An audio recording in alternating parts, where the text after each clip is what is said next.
Hey, welcome to World Code Updates. Please subscribe to my channel and press the bell icon for more updates. Tonight, the world holds its breath, watching as a storm brews over the South China Sea, a region that has become a flashpoint for global tensions and a symbol of the shifting balance of power in Asia. Tensions in the South China Sea have reached a boiling point, with the threat of conflict looming larger than ever before. The waters, once known for their rich marine life and bustling trade, are now shadowed by the specter of military confrontation.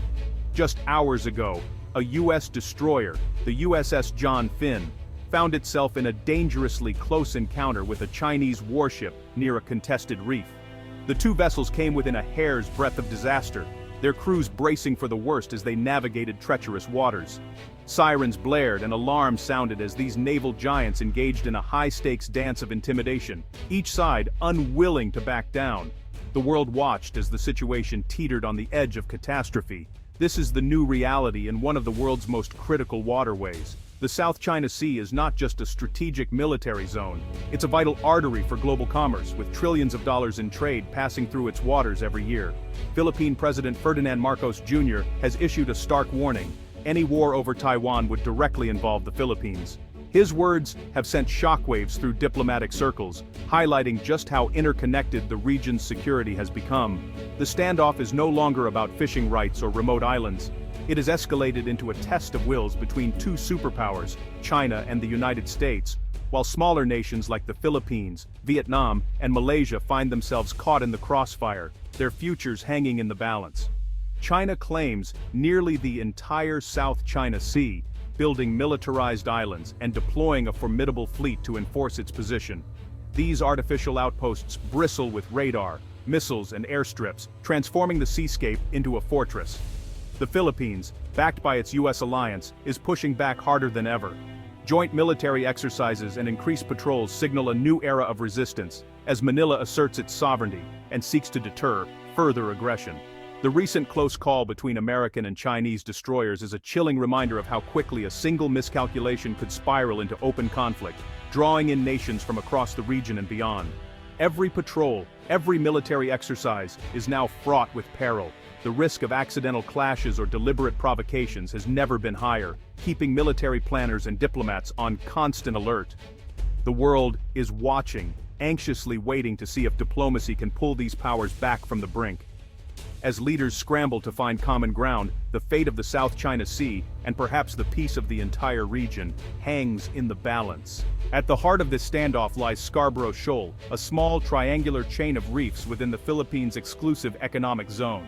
For generations, it's been a vital fishing ground for Filipinos, but its strategic location makes it a prize for China. Controlling the shoal would let Beijing project military power and monitor key shipping lanes. In 2012, after a tense standoff, China seized de facto control, blocking Filipino fishermen and asserting its dominance. Scarborough Shoal has become a symbol of Philippine loss and Chinese aggression. Every attempt by the Philippines to assert its rights is met with swift Chinese response. Around these barren rocks, the future of maritime freedom in the 21st century may be decided.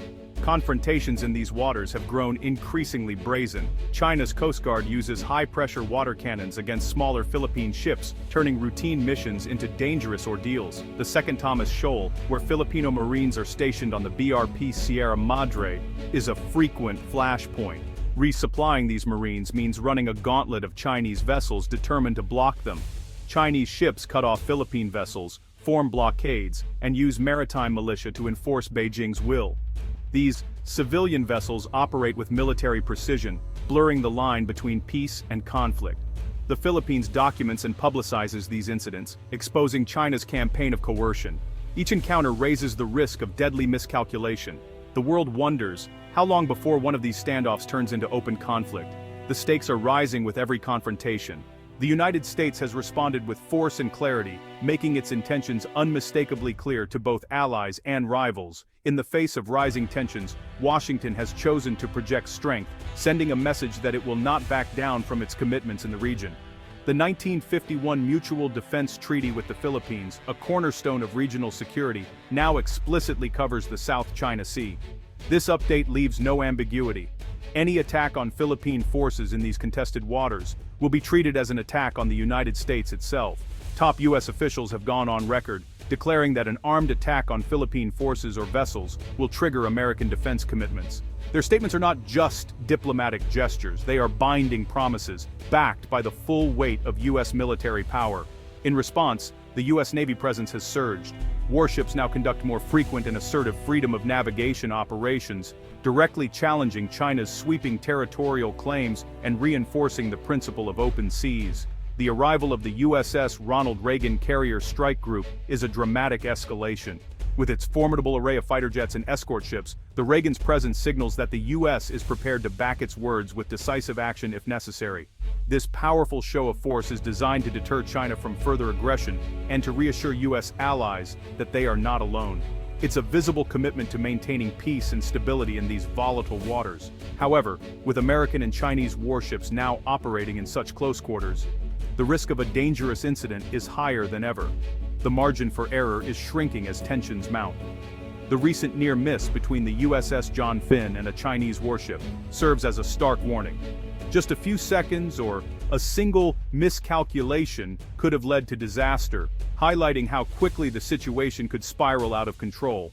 The U.S. is now walking a diplomatic and military tightrope, trying to deter conflict without provoking one.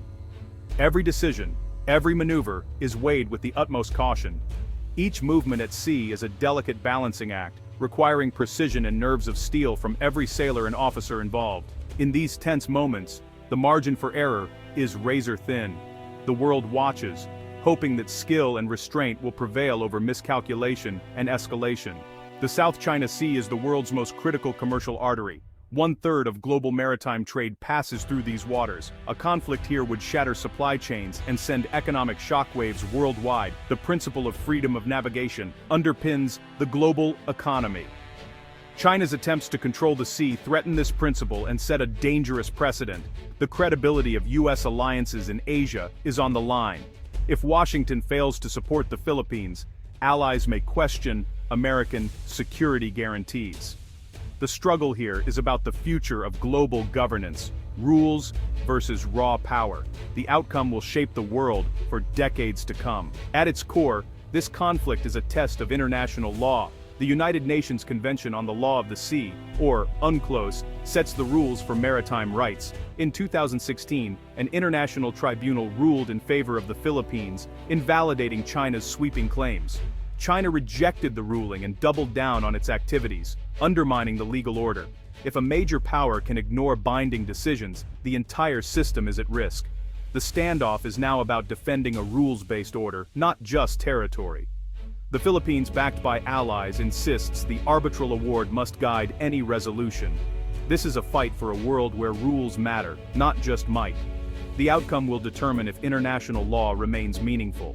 Beyond the headlines, the conflict has a human cost. Filipino fishermen, like Roberto Velarde's, have lost access to their traditional fishing grounds at Scarborough Shoal. Chinese Coast Guard vessels now block and harass them, forcing them into poorer, more dangerous waters. Their incomes have plummeted, plunging communities into poverty.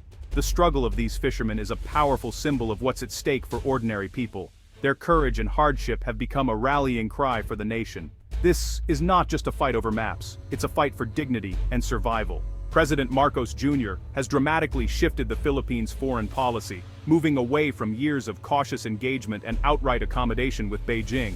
Instead of seeking compromise, his administration has taken a firmer stance, openly challenging China's assertive moves in the region, especially in the contested waters of the South China Sea. To strengthen the country's position, Marcos Jr. has not only reaffirmed the long-standing alliance with the United States, but has also actively cultivated new and deeper partnerships with Japan and Australia. These relationships are now more than symbolic. They represent a strategic alignment of interests among key Indo-Pacific democracies. Through frequent joint military exercises and expanded defense agreements, these nations are forging a united front. Their cooperation is designed to ensure a free and open Indo-Pacific, deterring any attempts at coercion or unilateral change to the status quo. A cornerstone of this new strategy is the Enhanced Defense Cooperation Agreement with the U.S., which now allows American forces access to key Philippine bases. Many of these bases are strategically located near flashpoints like Taiwan and the South China Sea, amplifying their significance. This arrangement gives the US a vital strategic foothold in Southeast Asia, while also sending a clear message of resolve and deterrence to Beijing. It signals that the Philippines is not standing alone. Manila is acutely aware that it cannot face China's growing military might by itself. The risks of isolation are too great, and the stakes for national security are higher than ever. By weaving a robust web of alliances, the Philippines is raising the cost of any potential aggression. These partnerships act as a force multiplier, making any hostile move against Manila a challenge for the entire coalition. This is collective security in action, an alliance system where the defense of one is the concern of all, and where unity is the greatest deterrent. Today, the Philippines stands as a central player in the Indo-Pacific's unfolding drama, its choices and alliances shaping the future of the region.